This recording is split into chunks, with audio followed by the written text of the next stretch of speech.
All right, well, it is 2:06, so I'm going to go ahead and get started. I hope everybody's doing well today. We are going to be in our Beck books. Make sure you have your book handy. We're going to be starting on page 260 and 261, looking at the endocrine system. So you guys should be on a page, it looks like this, page 260 and 261.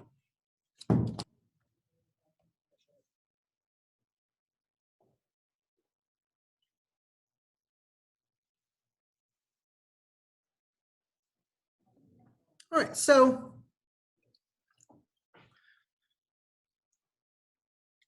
what we've been doing as we are learning anatomy is going through different organ systems. We've been talking about the different organs in those systems, what those organs do, what the purpose of the organ system is, and then drilling down into the anatomy, physiology, and pathology of those organ systems. Endocrine system is no different. We're going to be dealing with it the same way we've been doing.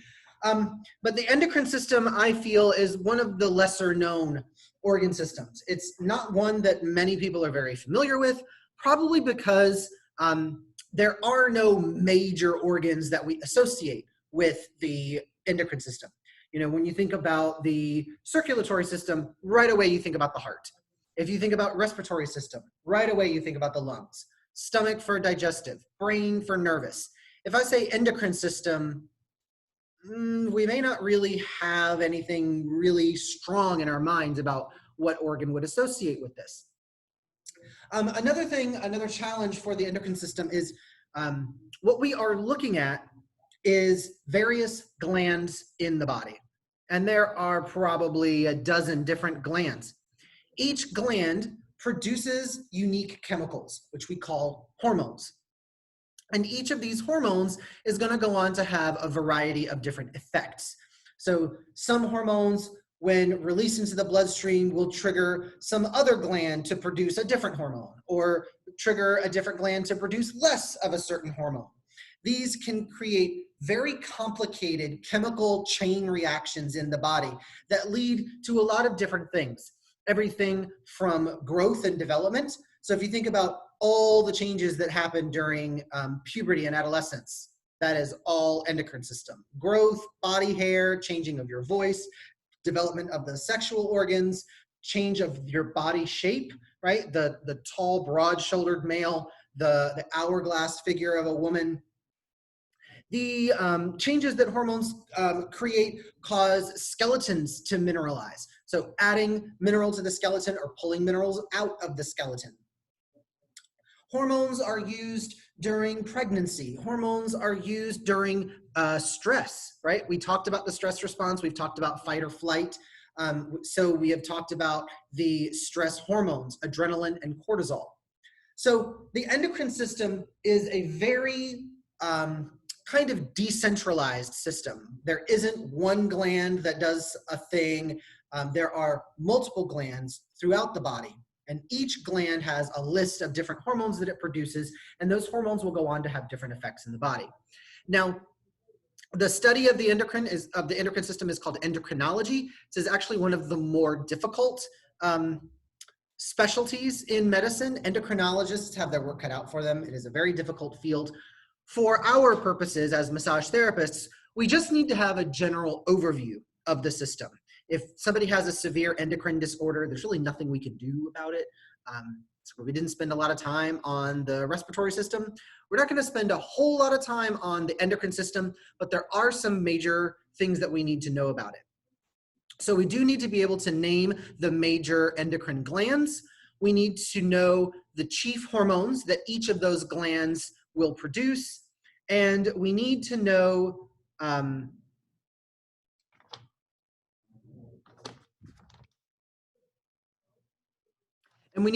couple of basic pathologies, very, very basic pathologies that some of these glands can become afflicted with.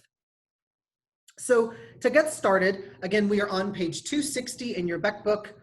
The first thing that I want you to highlight is the very first sentence, right? We start our conversation with, what even is a gland? Like, what even are you?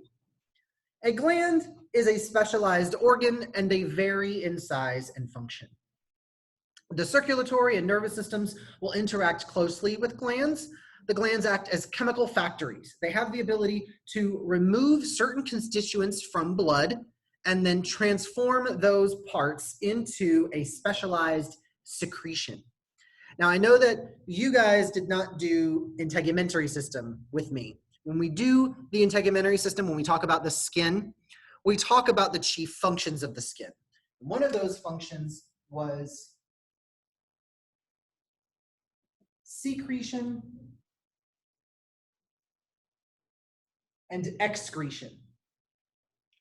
Now, a lot of people, when they're talking about this stuff, will use these words almost interchangeably.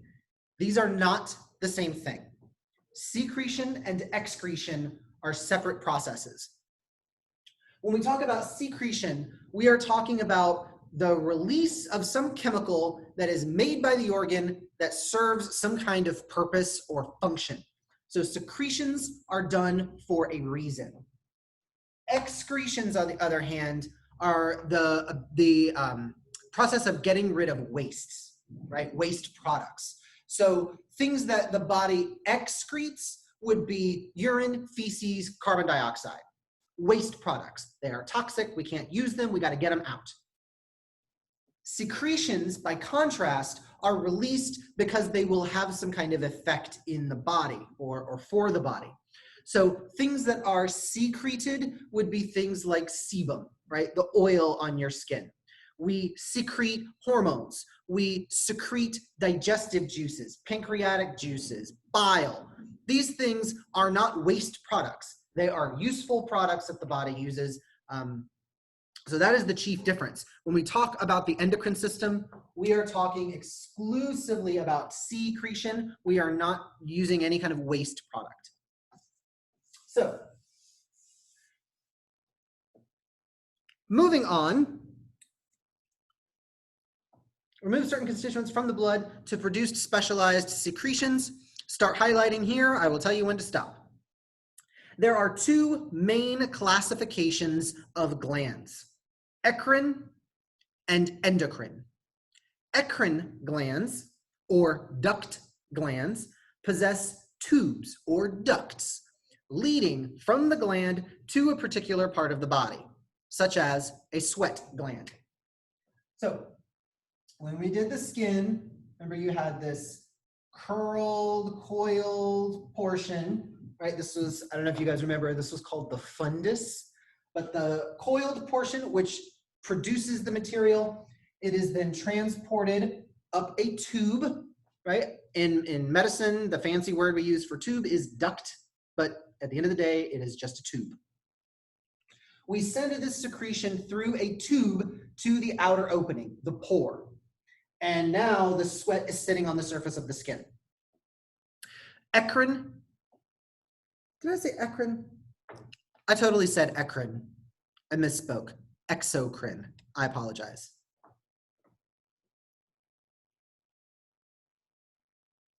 So exocrine glands possess ducts. So whatever it is that they are producing, it is sent through a tube to reach its destination. On the other hand, endocrine glands do not use tubes or ducts. Their secretions are put directly into the bloodstream, right? They squirt their juice straight into the bloodstream, and then the bloodstream carries it on to wherever it needs to go to, do hormone stuff. So we're going to keep highlighting. Duct glands possess tubes or ducts leading from the gland to a particular part of the body, such as the sweat gland. Various skin and intestinal glands belong to this group. The other group, known as ductless or endocrine glands, depend on the blood and lymph to carry their secretions to various affected tissues. So exocrine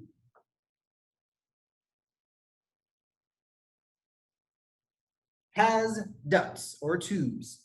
Endocrine, no ducts. Right? No ducts given on this one. Keep highlighting. The chemical substances manufactured by the endocrine glands are known as hormones.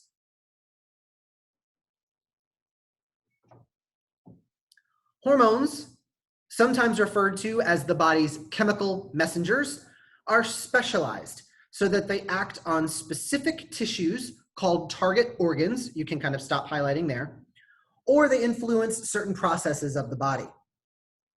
Some hormones stimulate other endocrine or exocrine glands. Some have a profound effect on physical or mental or sexual development. Others regulate metabolism or body chemistry. Now I want you to highlight just these little tidbits. Highlight physical or sexual development, highlight regulate metabolism, and body chemistry. We're looking at chemicals that are released into the body that will have specific effects, things like growth and development, right? One example of a hormone is human growth hormone. This is, you can imagine what it does by its name. It triggers growth spurts. So if you have teenagers or have ever seen teenagers and it looks like they freaking grow like overnight, it's because when the body is at rest, the endocrine system works in phases or in cycles. So when they release a bunch of growth hormone, the body grows, and then we slow it down. And then we produce a bunch of growth hormone and the body grows again, and then we slow production down. Metabolism is regulated by endocrine glands. So increasing or slowing down metabolism is regulated through hormonal signals. The mineralization of your skeleton is regulated through hormonal signals. If we do a quick flashback to skeletal system, we talked about osteoblasts and osteoclasts. These are the cells that either build up bone tissue or break down bone tissue. They do their thing by using the hormone hotline to say either, hey, we need more calcium in the blood, or we need more calcium in the bone matrix. So the effects that hormones will have in the body will stimulate or restrain the activity of some other gland. Moving down to the bottom of this paragraph, I want you to highlight the last sentence. Over or under functioning of any ductless gland upsets the delicate balance of the entire chain of endocrine glands. So,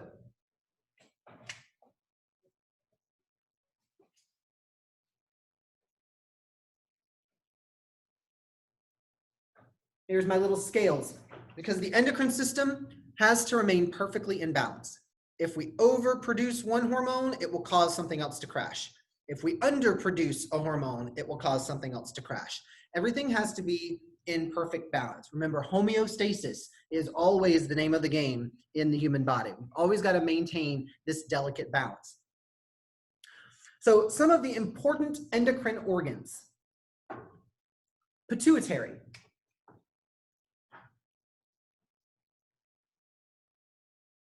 Thyroid. We have the hypothalamus.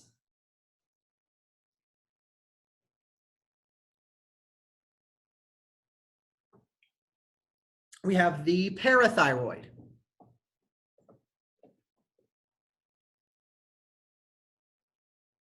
The adrenal glands. Now, some of these you may have heard of before, some of them you may not. You better have heard of the adrenal glands before, because these are the ones responsible for fight or flight.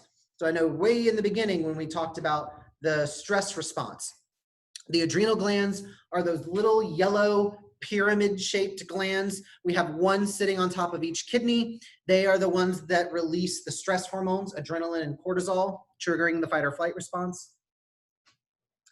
We also have the sex glands called gonads. These would be testicles or testes or ovaries.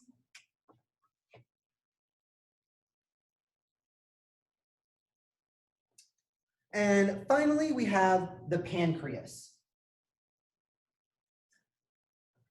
Now, the pancreas is a really interesting one. A lot of people think about the pancreas in relation to digestion, right? But the primary function of the pancreas is to control and regulate blood sugar, and blood sugar is regulated through a hormonal signal. Because it is secreting a hormone, that puts it squarely in the endocrine column. The hormone that we are talking about is insulin.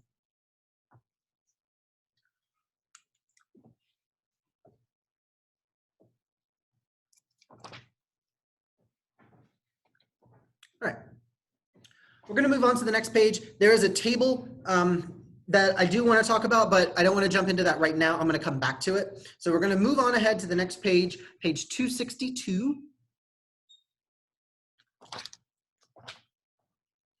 So the first gland we're going to take a look at is the hypothalamus. The hypothalamus is deep within a portion of the brain. Have you done nervous system yet? You did do nervous system? So in the brain, remember we talked about different parts of the brain. There was the cerebrum, cerebellum, there was the brainstem, and then the diencephalon. Diencephalon contained pituitary, thalamus, hypothalamus, all that fun stuff. That is where we are. We are talking about deep in the very center of the brain, like deep in its center. The hypothalamus plays a major role in regulating the secretions of the pituitary gland. So one gland regulates the other gland. The hypothalamus secretes chemical signals by releasing hormones or inhibitory hormones. Inhibitory hormones will reduce the production of some other hormone by some other gland. So they literally do the exact same thing. Inhibitory hormones inhibit the production of some other hormone. Likewise, the hypothalamus is influenced by presences of other hormones from the endocrine system that are in the bloodstream. So these guys are all talking to each other, each one releasing chemical signals, and those chemical signals will have lasting or, what's the word I'm looking for? What's the word I'm looking for? They'll have effects. They have effects on other glands and other hormones. I do want you to highlight, however, much of the relationship between the nervous and endocrine system is maintained or controlled within the hypothalamus and the pituitary gland. So those two glands are kind of the bridge between the endocrine and the nervous systems. Keep highlighting. Most diseases or dysfunctions of the endocrine system are the result of overactivity or underactivity of one or more glands. Overactive or hyperactive glands oversecrete hormones because of a lack of regulation or glandular tumors. So right there, almost any problem that we see with the endocrine system, you're either overproducing a hormone or underproducing a hormone. Underactive or hypoactive glands secrete insufficient amounts of their hormones. Hypoactive glands can be diseased or they can be underdeveloped. They could be injured by trauma or surgery or radiation. They could not be receiving proper stimulation and regulation. Individual glands are discussed in terms of their primary function, and then we'll talk about what happens if that gland is either overproducing or underproducing.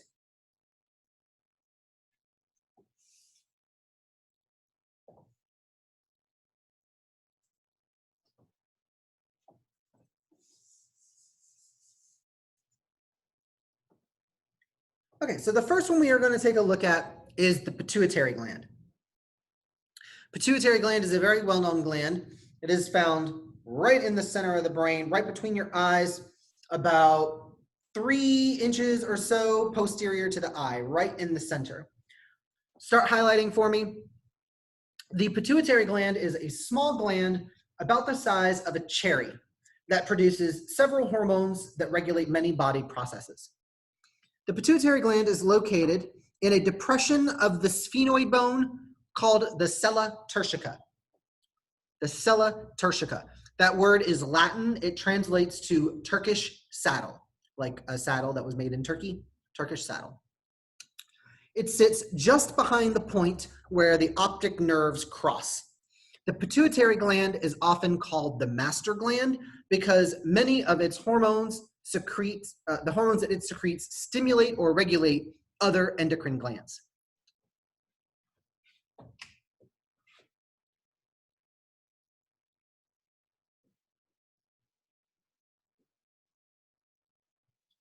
So the pituitary is the master gland. It secretes hormones that will trigger or inhibit the production of hormones in other endocrine glands. Now, the pituitary is regulated by impulses and secretions from the hypothalamus. The pituitary gland has an anterior lobe and a posterior lobe, and each of those will secrete different hormones.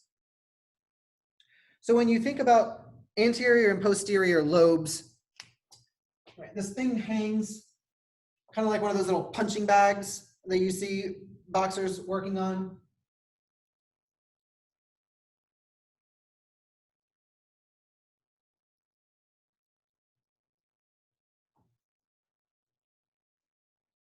But each of these lobes is going to produce a different hormone.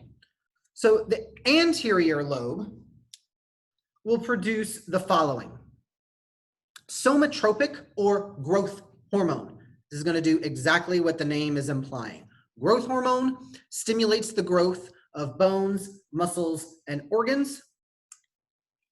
So if you have a deficiency in this hormone, then you will have delayed physical and mental growth. A lack of growth hormone is what causes certain types of dwarfism. And then an overproduction of growth hormone can lead to certain kinds of things like gigantism. Like, have you ever heard of Andre the Giant? That he was like a movie star back in the day. He was a huge dude. That is almost always going to be some kind of endocrine disorder where you're producing too much growth hormone. And I just realized what that looks like, and I don't like it.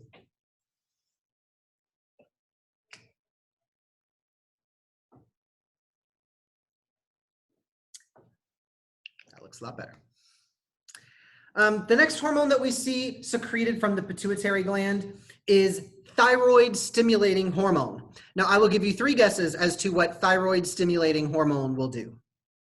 If you said that it stimulates the thyroid, congratulations, you are correct. Thyroid stimulating hormone regulates the thyroid gland.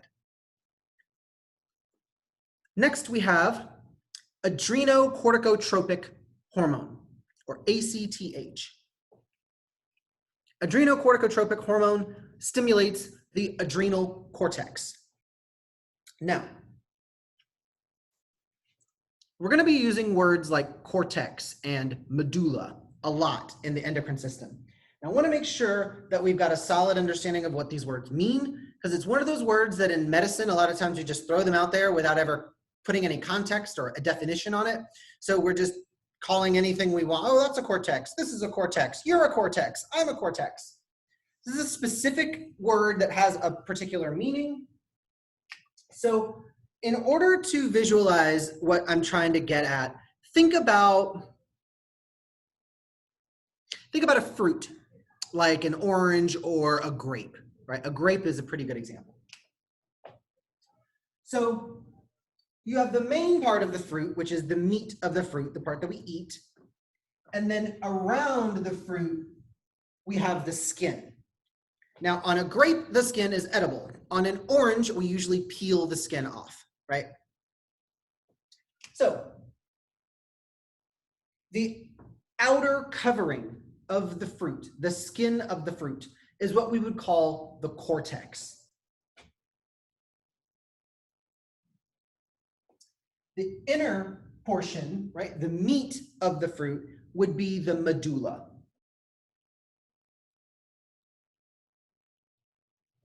So whether we are talking about a gland or even in skeletal system, we used derivatives of this word when we talked about bones. Remember, we talked about cortical bone, the hard bone on the outside, and then inside the bone, in the shaft, is that hollow chamber called the medullary cavity, the cavity of the medulla. We see this copied and pasted over and over and over again. For the adrenal glands, right? Your 2 adrenal glands sitting on top of your kidneys that produce your stress hormones.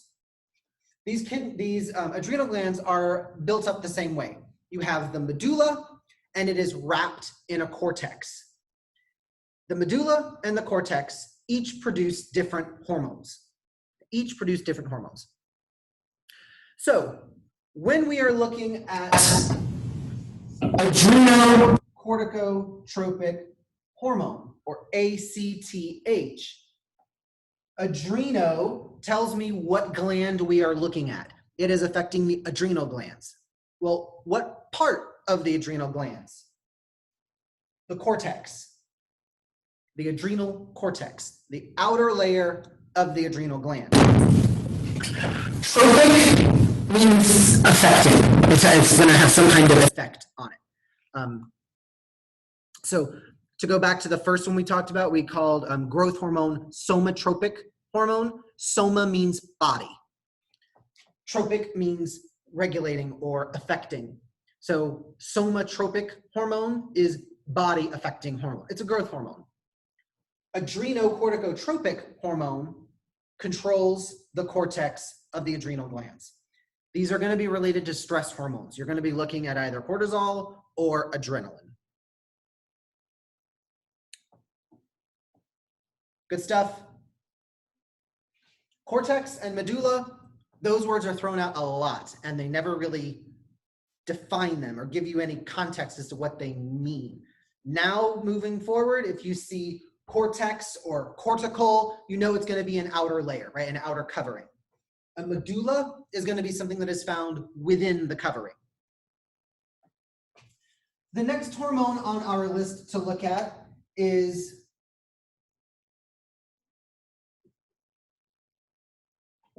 gonadotropic hormone. Again, this word part, tropic, means controlling or affecting. So we are going to be controlling something. What are we controlling? Gonads. Gonads, testes and ovaries. The gonadotropic hormone regulates the development and function of the reproductive systems. So this is the hormone that is released when a woman has her first period or a man starts first producing sperm.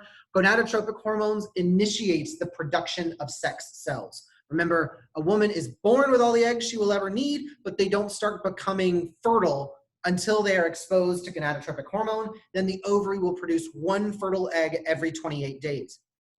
Men, it works a little bit differently. We do not have any sperm in our bodies for the first 12 years or so of our lives. And then once a boy hits puberty, gonadotropic hormone kicks in. That triggers the testes to begin producing sperm. And he will produce sperm the rest of his life. It's really unfair. The last hormone on our list is called prolactin. And if we break this word down, pro meaning like for or to support, like I am pro, I don't know. If you're for something, right, you really want it, you're pro that thing. What are we pro? Lact, like lactate, like lactic acid. We're talking about milk. So prolactin is the hormone that triggers a woman's body to begin producing breast milk. Prolactin is only going to be released when she's pregnant, and it will continue to be produced until the baby is weaned off of breast milk, and then she will stop producing the hormone. Therefore, she stops producing breast milk. Prolactin, I do want you to highlight this one. Prolactin stimulates the production of milk in a woman's breasts.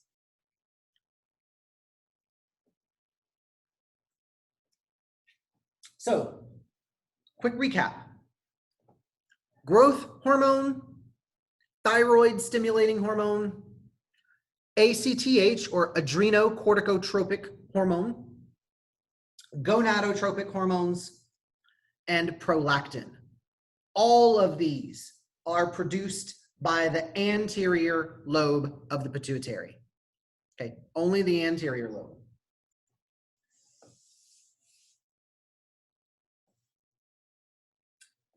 The posterior lobe of the pituitary has its own list of hormones that it will produce. The first of which is antidiuretic hormone. Now, if you have ever been put on medicines that have a diuretic effect, diuretics make you pee. So an antidiuretic hormone causes you to stop peeing. What antidiuretic hormone does is it stimulates the kidneys to absorb more water rather than flushing it out, thereby reducing urine output. So they make you stop peeing.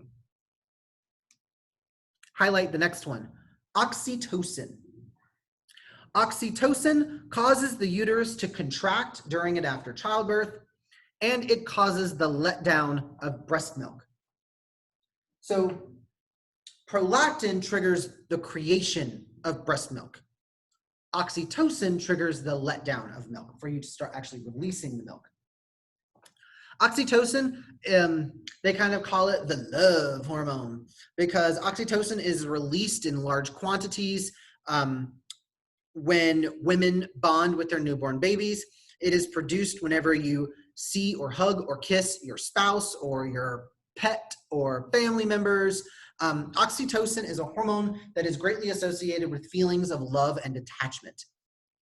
And it's really sneaky the way nature did this. You release a lot of oxytocin when you're breastfeeding, number one, because it produces the letdown of milk. But number two, your hormonal system is actually hijacking your brain using chemical drugs to force an emotional connection between a mother and a child. It makes a lot of sense when you're trying to forge an emotional connection to this baby that you're gonna have to take care of for a really long time. And it works out better if you're not bitter and resentful to this little baby for like taking away your life. So the production of oxytocin not only is used in breastfeeding, but it is also used to create an emotional bond between mother and child. The same hormone is responsible for emotional bonds between families and spouses and yada yada. So there are the two hormones produced by the posterior lobe of the pituitary. We have the antidiuretic hormone and oxytocin, the love hormone. So if something is going to go wrong with the pituitary, as we said with the rest of the endocrine system, it is either overproducing some hormone or underproducing some hormone. These two conditions respectively are known as hyperpituitarism and hypopituitarism. I understand that these words are very similar. They are only a few letters off from each other, but I implore you guys to pay close attention because these two things are totally different conditions. Overproducing a hormone and underproducing the same hormone can have completely different effects. And remember, hormones rarely just do one thing. They are often used in other chain reactions to cause other things to happen. So one hormone being out of balance can lead to multiple other hormones being off balance down the line. So with hyperpituitarism, it is most notably seen as a production of excessive amounts of growth hormone. If the hypersecretion occurs before puberty, the activity in the growth plates of the bones is accelerated. Those bones become extremely long and you end up with a giant. This would be like Andre the Giant. However, if it happens,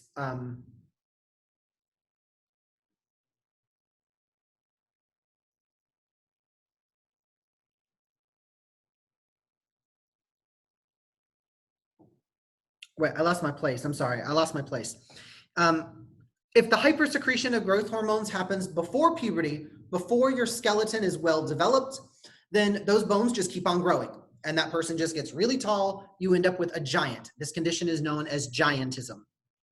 However, if hyperpituitarism sets in after puberty, once the skeleton is pretty much formed, then what happens is the growth plates in the bones of the hand, feet, face, and spine, those become enlarged. This is a condition known as acromegaly.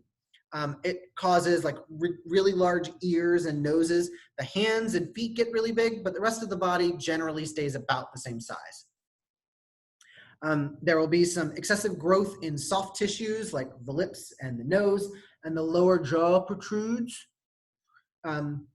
Hyperactivity in the pituitary is usually caused by a tumor.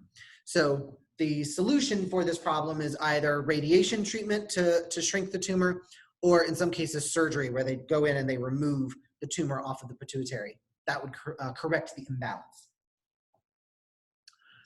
On the other hand, a deficient production, too little production of the pituitary gland is known as hypopituitarism.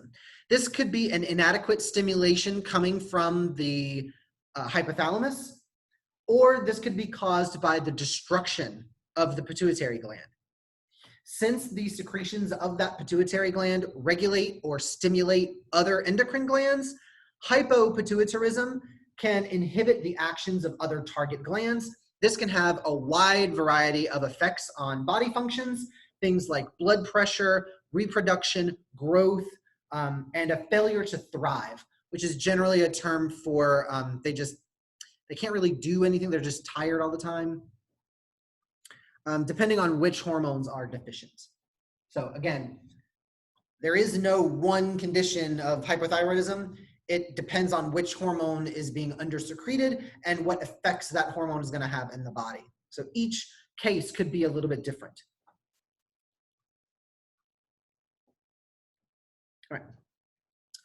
Good stuff so far, you guys. Any questions over anything we've done so far? Katina, Valeria, we're good?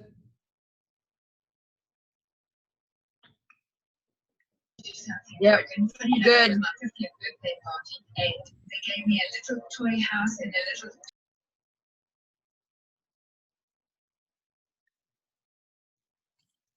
Cool. Thanks, guys. All right. Moving on to the thyroid gland. Highlight. The thyroid gland, situated on either side of the trachea, produces 3 hormones. So the thyroid gland really does kind of look like a butterfly or like a little bow tie. It sits right in front of your voice box, and we have 2 distinct little lobes on either side. So the first 2 hormones that we are going to talk about are thyroxine and triiodothyronine, which is a really fun word to say.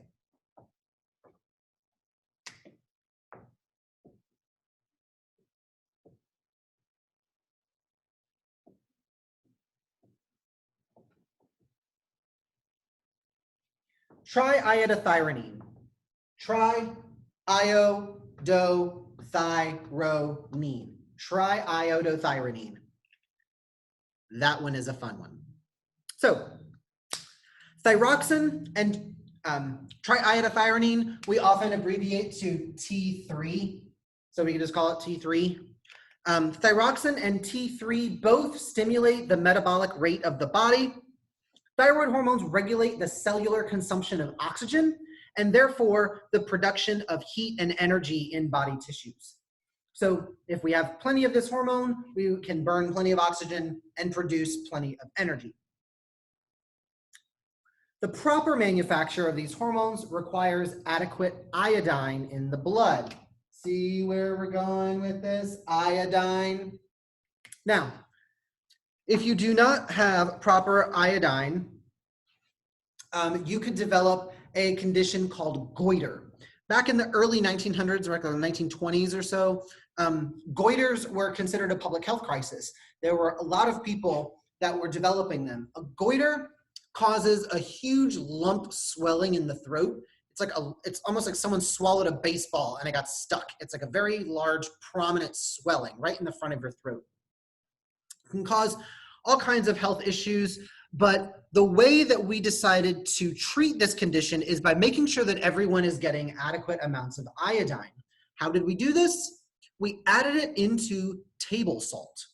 So if you look at your container of table salt, like maybe you guys buy Morton's salt, it's that container with the girl in the yellow jacket, like standing in the rain, and you read the label, it says iodized salt.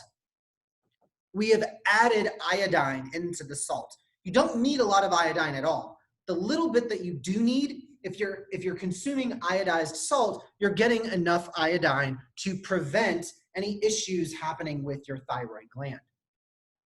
So secretions from the pituitary gland will, remember, pituitary is the master gland, so this guy is regulating a bunch of other glands. This guy has secretions that regulate the thyroid gland, thyroid stimulating hormone.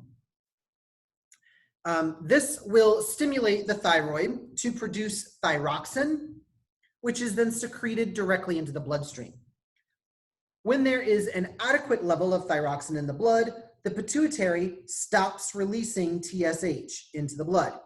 Then thyroxine production is inhibited.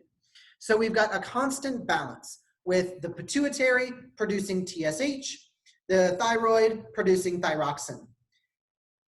We keep these two in balance. So if one starts to drop, the other increases so that they come back into balance with each other.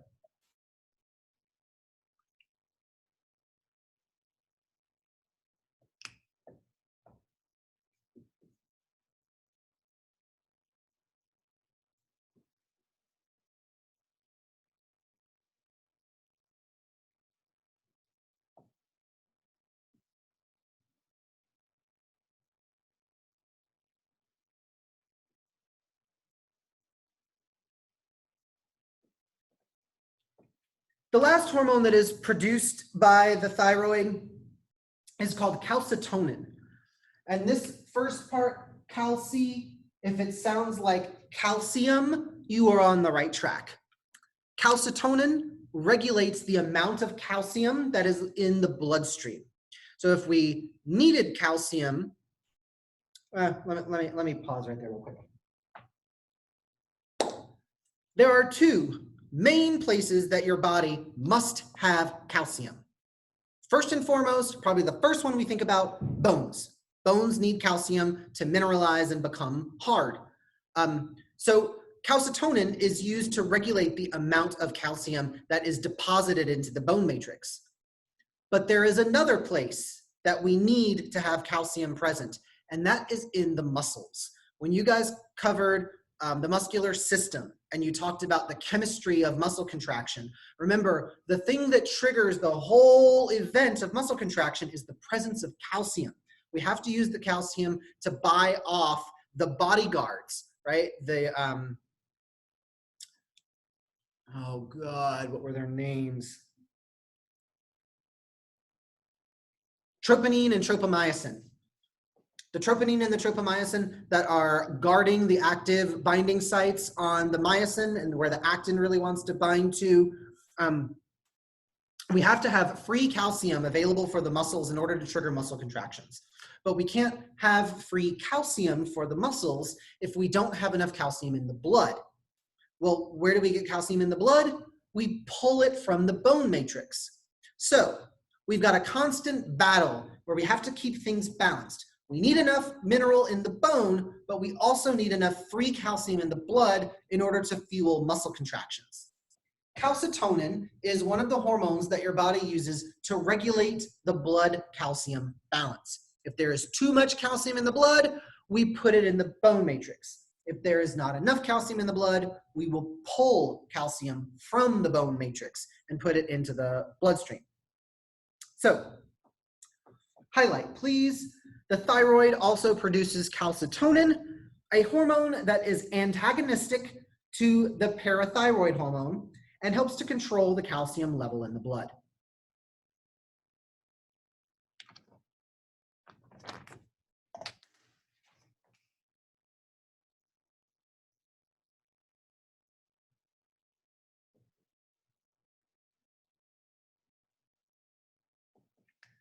So the hormone that is antagonistic to calcitonin, and we are using antagonistic the same way that we do in muscles, right? One muscle does an action, another muscle does the opposite action.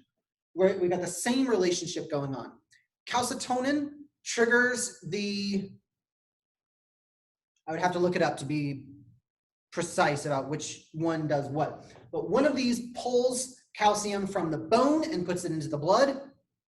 Its antagonist, parathormone, like you took the word parathyroid and hormone and stuck those two words together. Parathormone does the opposite action. It would take calcium from the blood and deposit it into the bone matrix. So these two hormones are doing opposite actions, but remember, we are not enemies within the body. We are all working together for the same common good. So, if the thyroid gland is overactive, it is producing too much of one of these hormones, Then we have a condition known as hyperthyroidism. Highlight. Hyperthyroidism is the excessive functional activity of the thyroid gland. It's pretty straightforward enough. We can stop highlighting there. Often, the thyroid gland enlarges to create a goiter. If you want some nightmare fuel, Google some pictures of goiter. You'll see lots of pictures, like old pictures of people with these enormous, like baseball-sized swellings in the front of their throat. Symptoms of hyperthyroidism include heart palpitations, rapid pulse, profuse sweating, insomnia, nervousness, and excitability. One form of hyperthyroidism is called Graves' disease. It is characterized by a strained, tense facial expression and bulging eyes. And when I say bulging eyes, I mean they're like bulging out of their head. They have this tight expression with these big bulging eyes.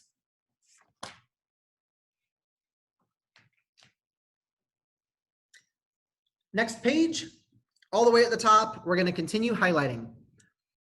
Hyperthyroidism is generally treated by destroying some or all of the thyroid gland with radioactive iodine therapy or by surgically removing all or part of the thyroid.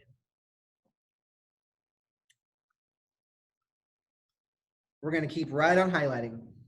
Hypothyroidism is a condition of deficient thyroid activity. Symptoms are the opposite of hyperthyroidism, with patients having a slow heart rate, sluggish mental and physical activity, a bloated edemic appearance, and muscle weakness. Cretinism. I want you to highlight this as well. Cretinism is a condition that is congenital, so you are born with it, you inherit it genetically and you're born with it.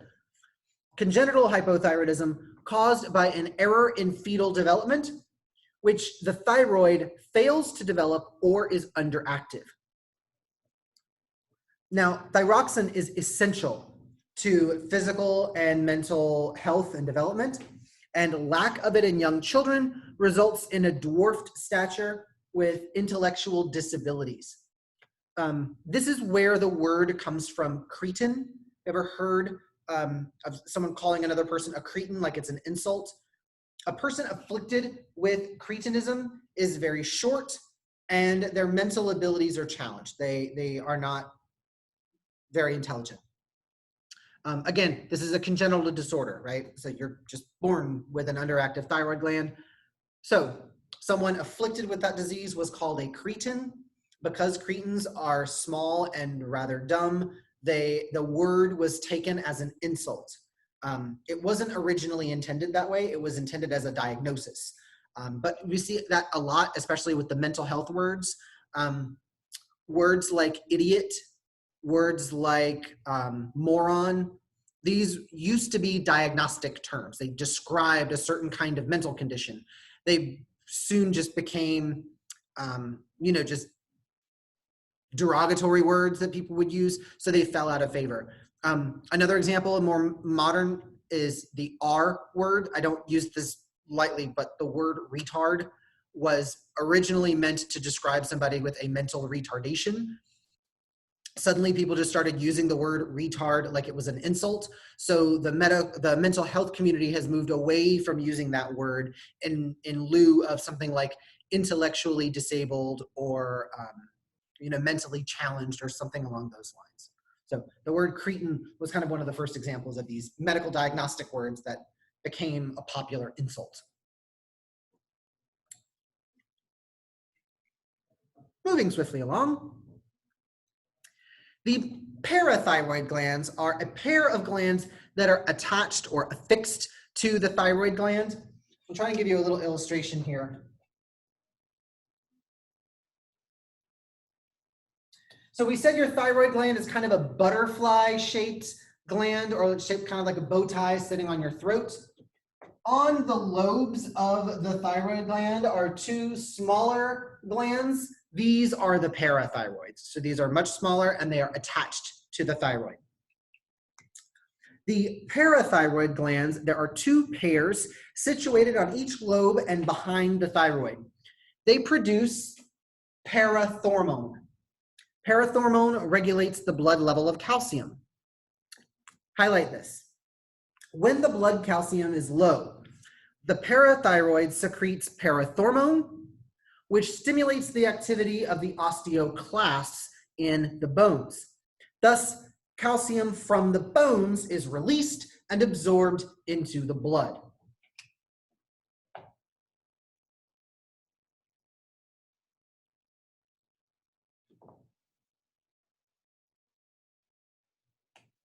So here I've given you a little cheat sheet. We had calcitonin on one side, we had our double arrow in the middle, and parathormone, indicating the antagonistic relationship between these two hormones. Underneath, I have the symbol for calcium, Ca+. Calcium is going to be a positive ion. Over here, parathormone sends calcium to the blood. Calcitonin sends calcium to the bones. So we have bone, calcium, blood. Quick little cheat sheet just to help you keep those two straight. When blood calcium levels are high, you have too much calcium in the blood, calcitonin becomes effective, pulling the calcium from the blood, laying it down in the bone matrix. In this way, parathormone and calcitonin have an antagonistic relationship to each other, right? They each undoes the action of the other. But remember, the body does not fight itself. All of these conflicting parts work together to maintain homeostasis overall.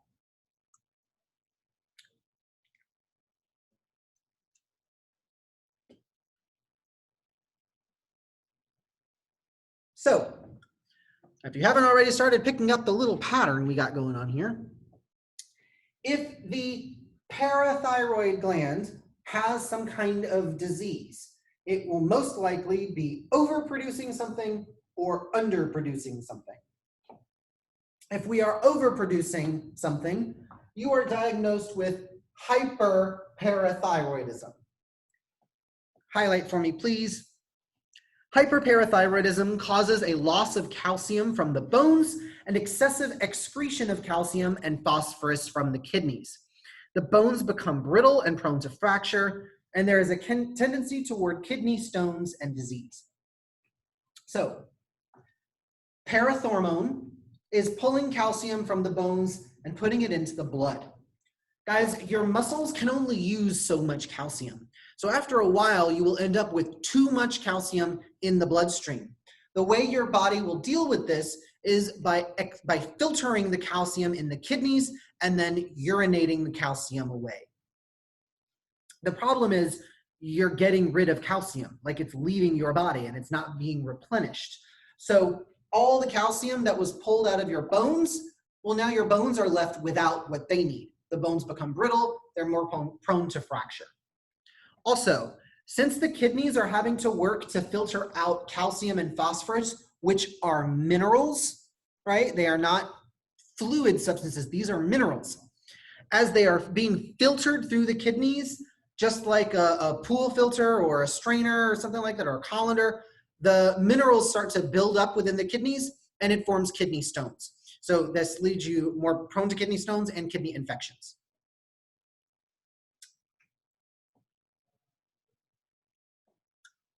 On the other hand, if you have hypoparathyroidism, I want you to highlight this one as well. Hypoparathyroidism results in low blood calcium. The low blood calcium makes the nervous system activity hypersensitive. The main characteristics of hypoparathyroidism is tetany. Tetany is a sustained muscle contraction that usually affects the hands and feet.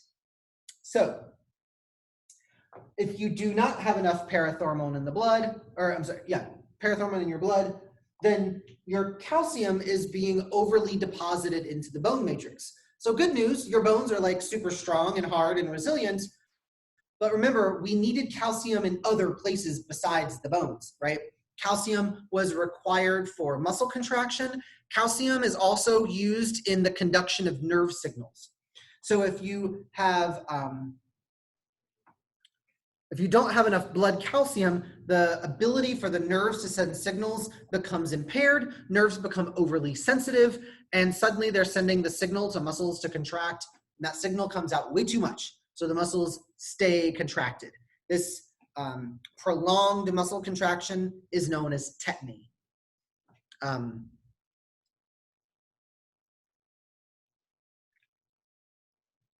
Another name for tetany is lockjaw. So there you go. All right. So we have hyperparathyroidism and hypoparathyroidism. The next gland we are going to look at is the thymus. I didn't list it up there. The thymus is an interesting one.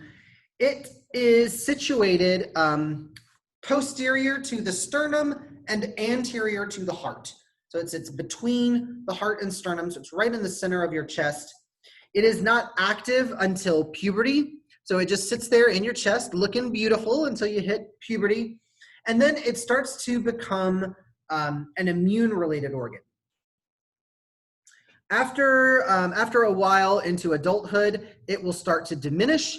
By the time you reach old age, the thymus has completely disintegrated and it is gone. Now, a few things that I want to mention since we're talking about the thymus.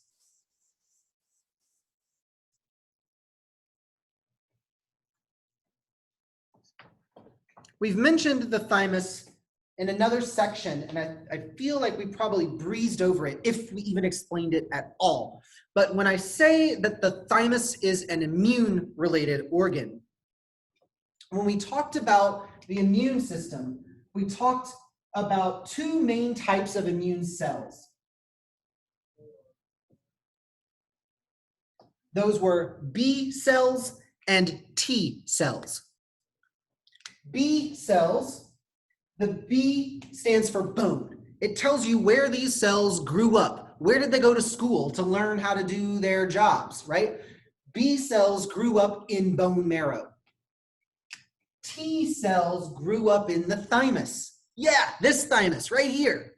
This is why we call it an immune organ, because many of your immune cells, especially your natural killer cells, go to college in the thymus. They get their degree, they learn how to do their jobs, and then they're able to go on about the body and perform their functions.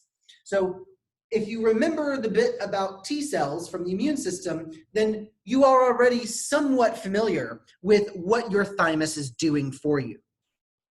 So the thymus is active until puberty, then it shuts off and it starts to degenerate over time. This is also why people, when they reach old age, their immune system is a little more compromised, because by the time you reach old age, your thymus is gone. It is completely transformed into fat. So there's just a little blob of fat sitting between the heart and the sternum.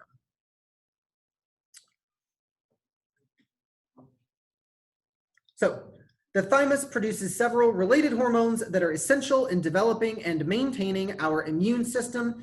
The main purpose of the thymus is to stimulate lymphoid tissue to produce T lymphocytes. Lymphocytes are white blood cells. So we've come full circle. Full circle, guys. All right. That is everything that I have for the thymus. Do we have any questions before I move on? Any questions?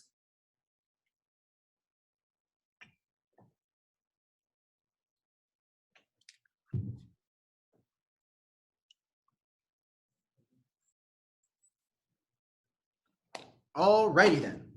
So, okay, good. All righty then. So moving on to the pancreas. The pancreas, as we said, is often kind of lumped. We just kind of knee-jerk throw it into the digestive system. But the main purpose of the pancreas is to regulate blood sugar. Blood sugar is regulated through hormone signals. Hormone equals endocrine system. So the pancreas is an endocrine organ. Highlight. We're going to highlight the whole first paragraph under the pancreas. Highlight, the pancreas is located behind the stomach and has both endocrine and exocrine functions, producing digestive enzymes that are excreted into the small intestine through the pancreatic duct is the exocrine function. Scattered throughout the pancreas are small groups of specialized cells called islets, specifically the islets of Langerhans. Langerhans is the guy that discovered them. When you find something in science, you get to name it, and usually they name it after themselves. So, islets of Langerhans. The islets of Langerhans produce the hormones insulin and glucagon, which are secreted directly into the bloodstream. So there is its endocrine function. Now, a little bit about the role of insulin. Many people are familiar with insulin. It regulates blood sugar. What I wanted to explain to you guys is how. And without getting extremely complicated.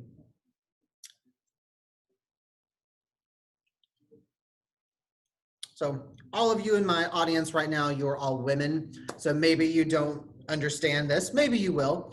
But when a dude goes to a nightclub, sometimes guys can't get in. You got to have a girl with you, right? Because they want more girls in the club than guys.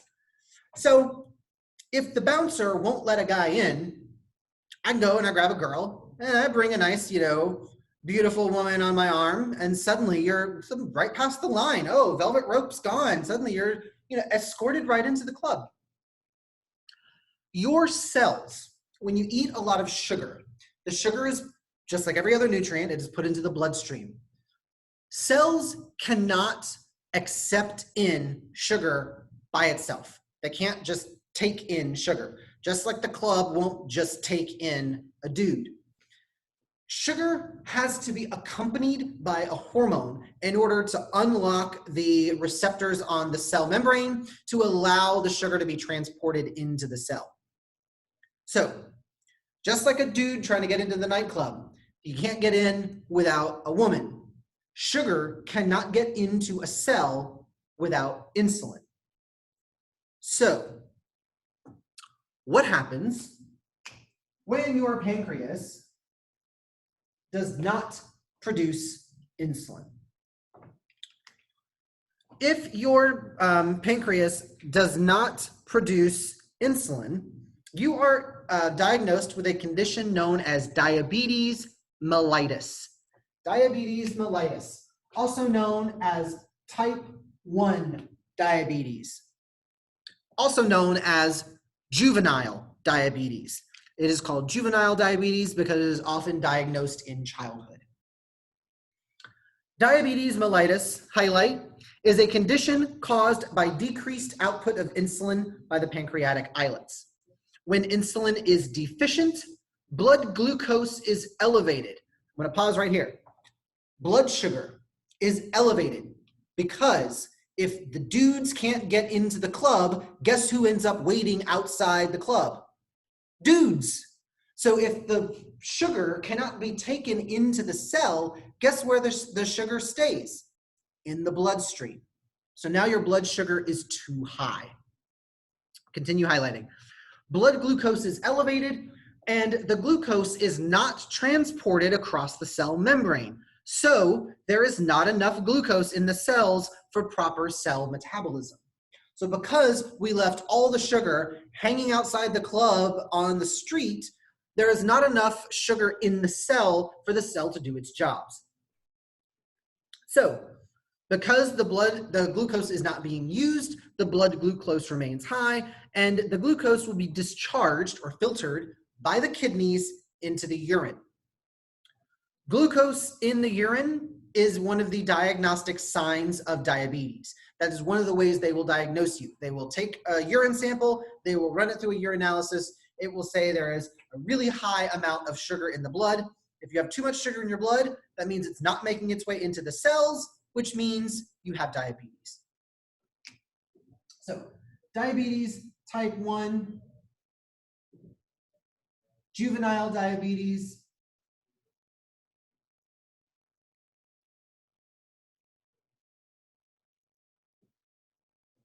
you are also an insulin-dependent diabetic. So this is the type of diabetes where they have to prick their finger several times a day. They may have to inject themselves with insulin, or they may wear an insulin pump that's attached to their body. It has a tube that's inserted into their body that slowly releases insulin throughout the day.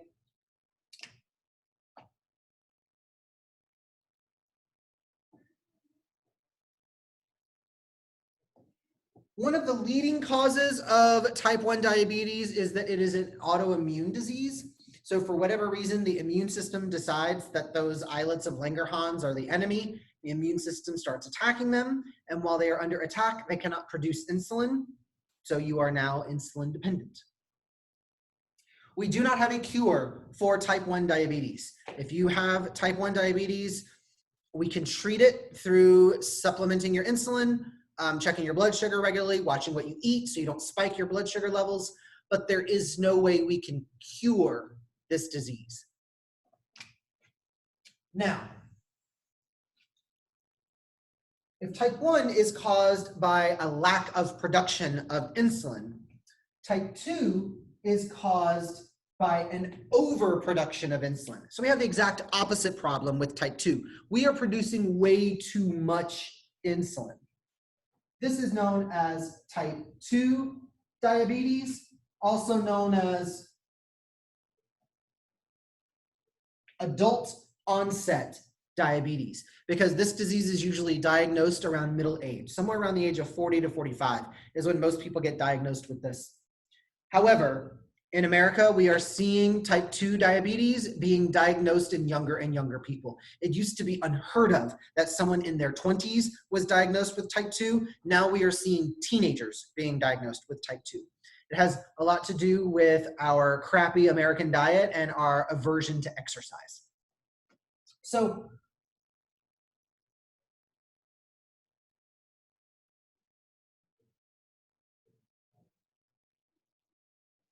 since our core problem here is that we have too much insulin, type 2 diabetics are non-insulin dependent. They do not have to inject themselves with insulin. Their problem is that they're producing too much. This causes another observation. Your production of insulin is related to your diet. So if you're not eating things that are rich in sugars, or things that spike your blood sugar, like candies or starches, then you don't need to produce a lot of insulin. Here's what I'm getting at.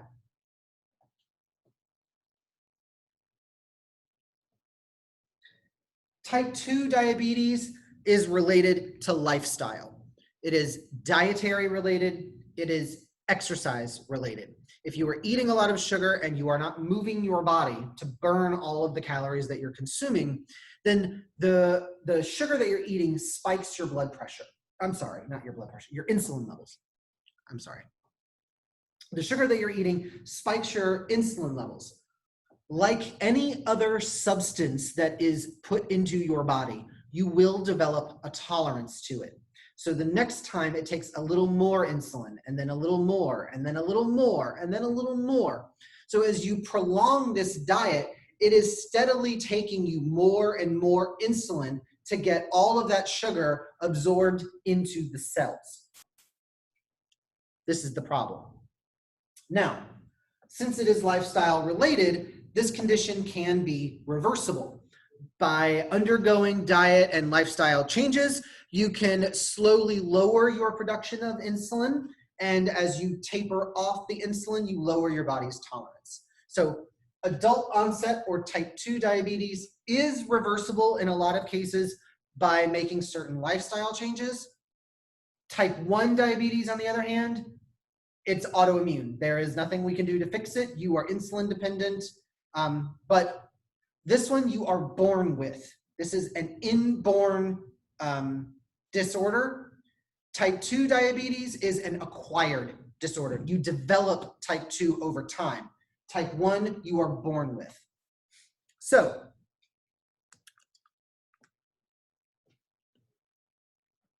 glucose in the urine is a major sign of diabetes. They will test you for type 1 by running a urinalysis and seeing how much sugar you have in your urine. Without being able to use glucose for metabolism, the body resorts to the abnormal breakdown of proteins and fats. Long-term fat and protein breakdown leads to serious complications of diabetes. Fat metabolism causes an increase in the lipids in the blood and a decrease in pH. Remember, a decrease in pH is acidic. So we start to acidify the body. This decrease in pH can cause the person to go into a coma. Increased blood lipids cause atherosclerosis. Circulation is generally poor, and occluded arteries in the heart can cause heart failure. Poor circulation in the retina of the eyes can cause blindness.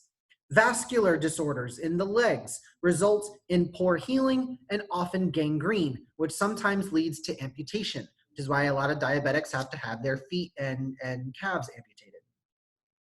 Treatment of diabetes is in the form of controlled diet, exercise, and a controlled program of insulin injections. Now, the other hormone that we said was produced by the pancreas in addition to insulin was glucagon.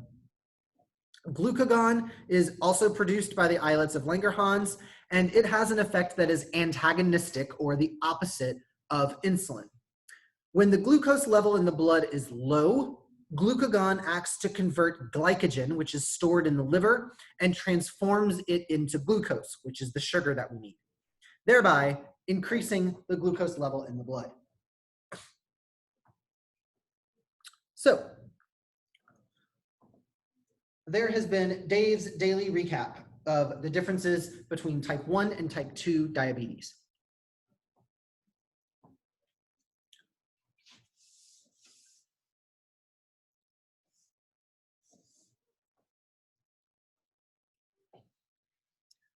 Now, we are going to move on to our next endocrine organ, which are the adrenal glands. These adrenal glands sit one on top of each kidney, so there are two. They have a medulla and a cortex, and the medulla and the cortex each produce different hormones. Please highlight, the adrenal glands are situated atop of each kidney. Pause highlighting. The adrenal glands each have two distinct parts, the medulla and the adrenal cortex, that produce different hormones. Resume highlighting. Two principal hormones produced by the medulla are epinephrine, also called adrenaline, and norepinephrine. Pause highlighting. Stimulation of the adrenal medulla comes from the sympathetic nervous system. Remember, sympathetic is Spider-Man. Sympathetic nervous system is your fight or flight response, your stress response.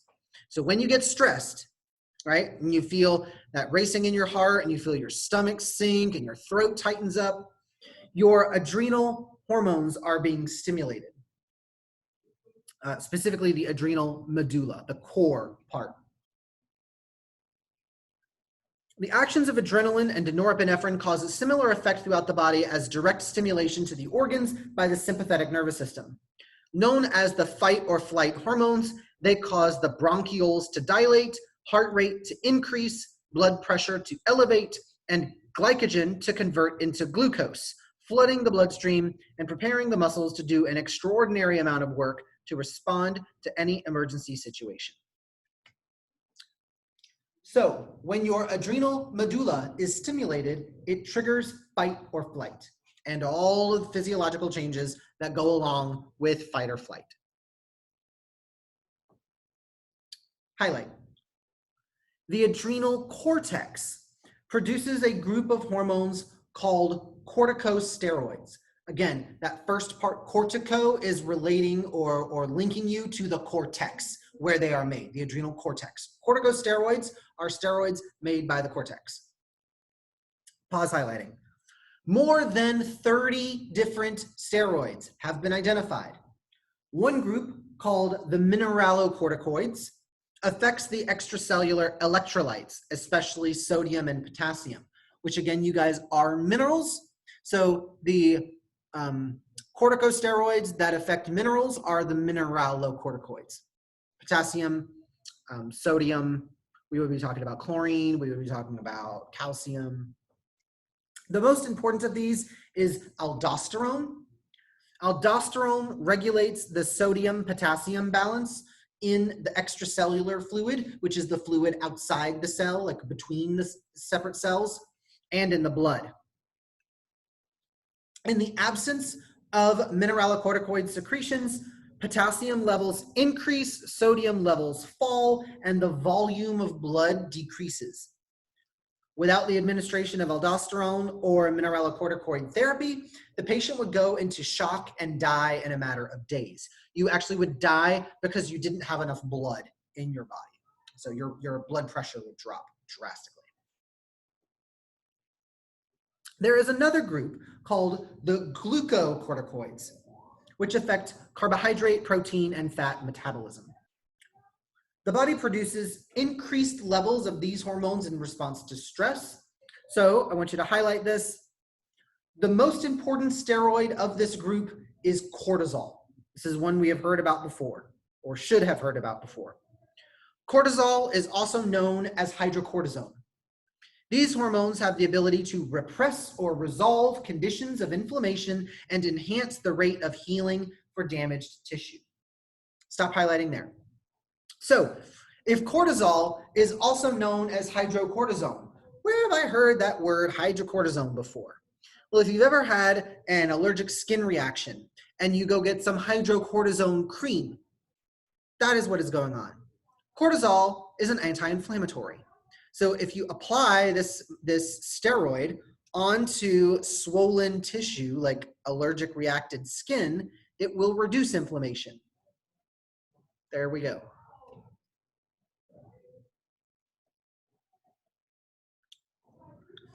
The production of these hormones from the adrenal glands is regulated, you guessed it, by the pituitary gland through its secretion of a hormone, that regulates the output of the adrenal cortex, the adrenal corticotropic hormone. Your stress response is regulated by the pituitary's output of ACTH.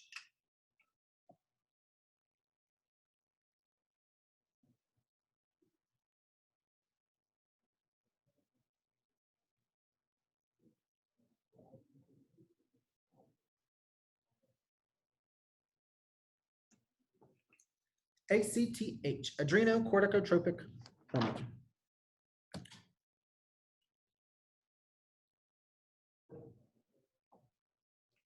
All right.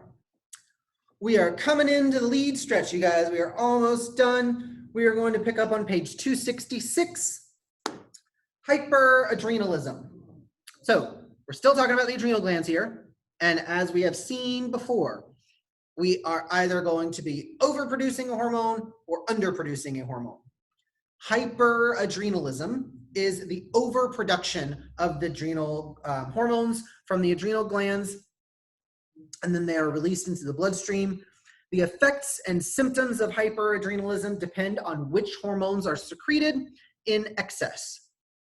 Highlight: Cushing's syndrome results from excess glucocorticoid production and is characterized by obesity, especially in the trunk, muscle weakness, elevated blood sugar, hypertension, and arteriosclerosis. So when we say that they are obesity in the trunk, if you do a Google search on Cushing's, you'll see the standard body type, but imagine you are looking at an obese person, but their arms and their legs are relatively normally sized, right? They don't have big fat arms and big fat legs. They have normal sized arms and legs, but their torso is very obese. They also get really gnarly stretch marks, like big, wide, bright red stretch marks. Now, its opposite condition, right, hypoadrenalism, highlight this. This is called Addison's disease. And Addison's disease is due to the failure of the adrenal cortex to produce aldosterone and cortisol. So you don't produce cortisol. Well, this disease is characterized by weight loss, by muscle fatigue or muscle atrophy, low blood pressure, and a darkened skin pigmentation. By darkened skin pigmentation, it usually happens in blotches. So you get like these large, dark blotches. And it's not crazy, crazy dark. It's just going to be a few shades darker than whatever your natural skin tone is. So please make sure you have highlighted the definitions for Cushing's syndrome and Addison's disease.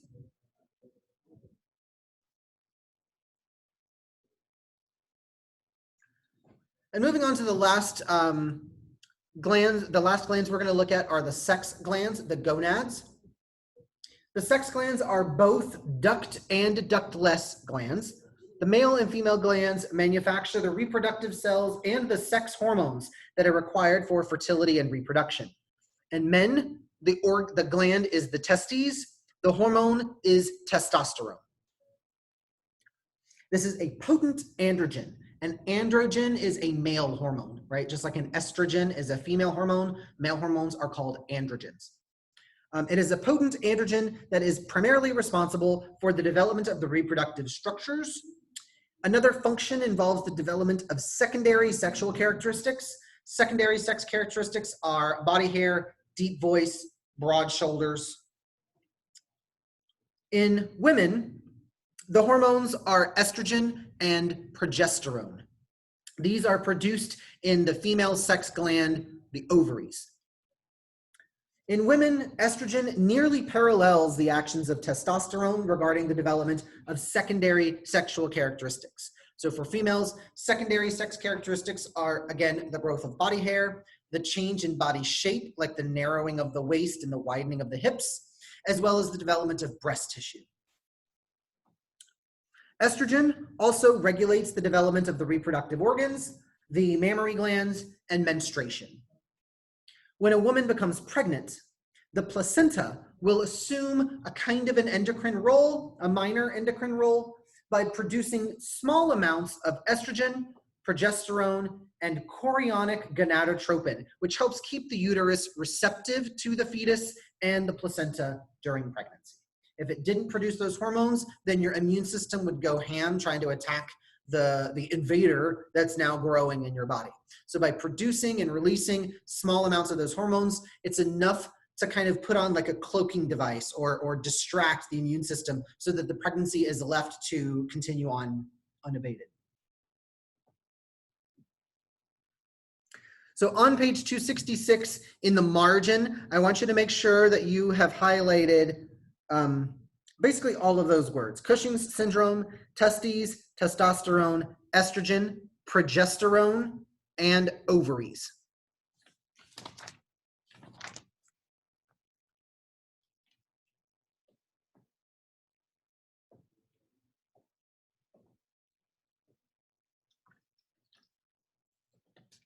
Now,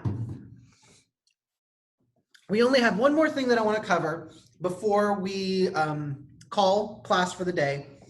And as I said in the very beginning, we skipped over that table that was on page 261. I told you we would come back to it. I'm true to my word. So we're going to flip backwards to page 261. There are a few of these hormones that I want you to highlight because I do want you to know about them. Not all of them. 4, 5, 6, 7, 8. I've got about 10 that I want you to be able to name and identify. And let's get crazy. Let's start right at the very top. Whew, ridiculous. All right. So, anterior pituitary gland.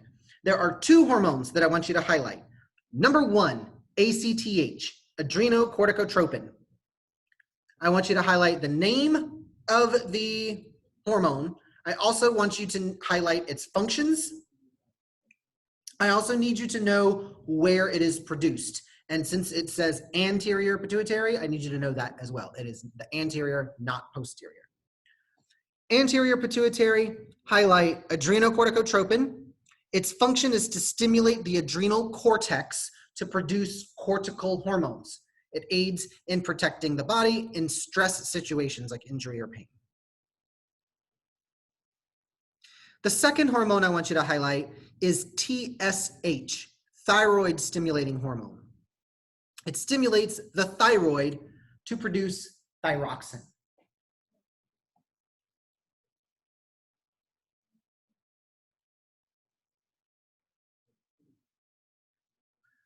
Sliding on down to the pituitary, or the posterior pituitary, I want you to highlight one hormone, oxytocin.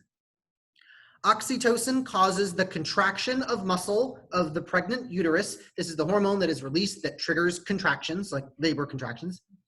It also causes the ejection of milk from mammary glands. This is also known as letdown. So it triggers the release of milk.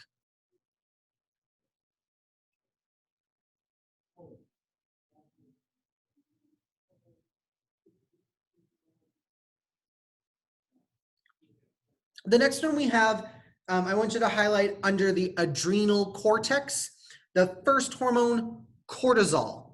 Cortisol is 95% of the glucocorticoids. It aids in metabolism of carbohydrates, fats, and proteins, and it is active during stress.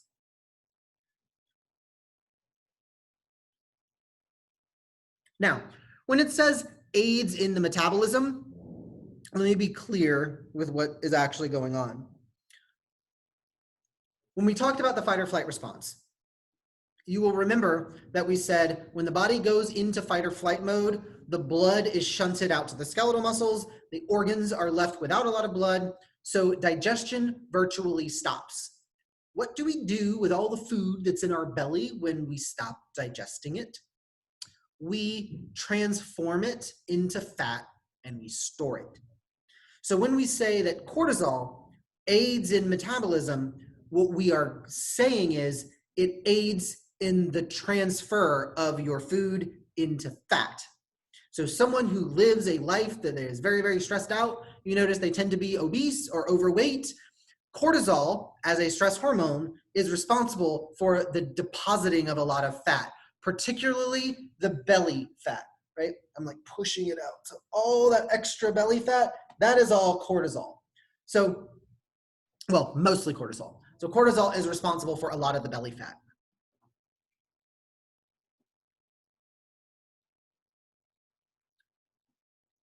The next one I have for you guys, we're going to slide down a little bit to the parathyroid gland, highlight parathormone. And again, the name tells you exactly where it comes from. It's a brilliant name, if I do say so myself.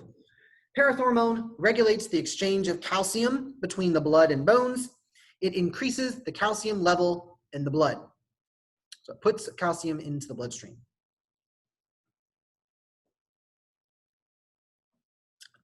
Thyroid gland, highlight both. Thyroid hormones include thyroxine and triiodothyronine. We call that T3 for short.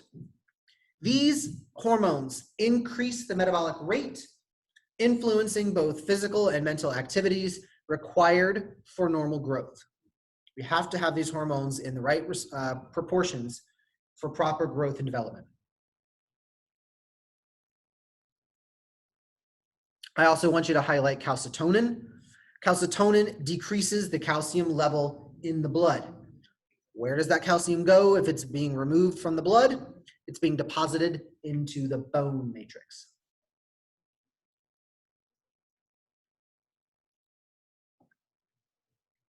The next one I want you to highlight is the one on the very bottom.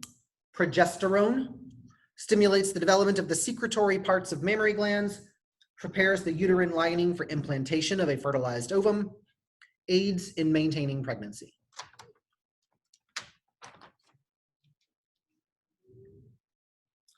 As you turn over to the next page, the table continues at the top of page 262. The only one I want you to highlight is the very first one, which is testosterone. Highlight testosterone.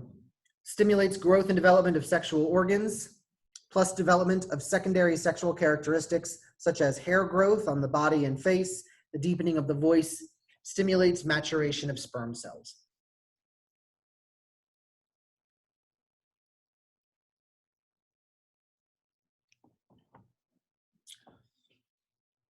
All right, so that is all of the information I have for you for the endocrine system.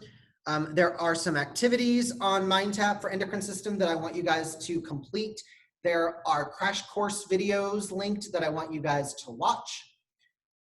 On Thursday, when we meet again, we will be covering the urinary system and the reproductive system. Both of those are rather short, so I think I could get through both of those systems in one day.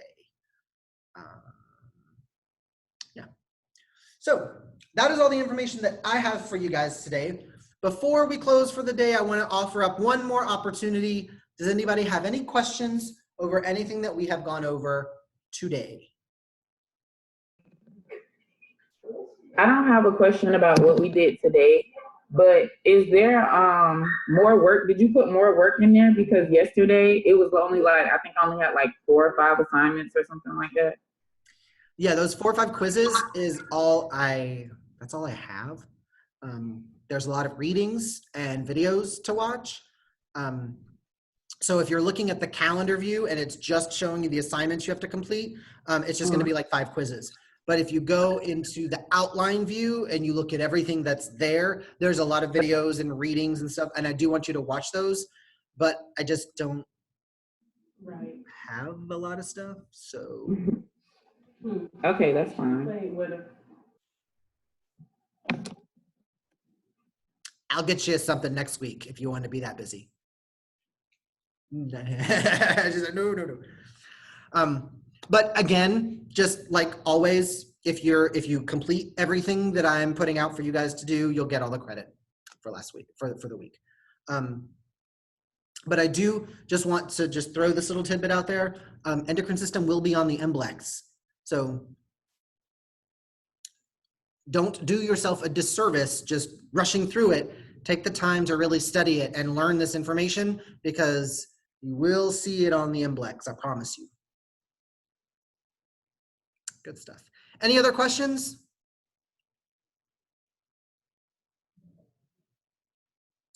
Katina says no. Valeria says no. All right. Well, you guys know how to get in touch with me. If you do have any questions, please don't hesitate to send me a text or send me an email. Other than that, you guys wash your hands, stay safe, and I will see you Thursday at 2.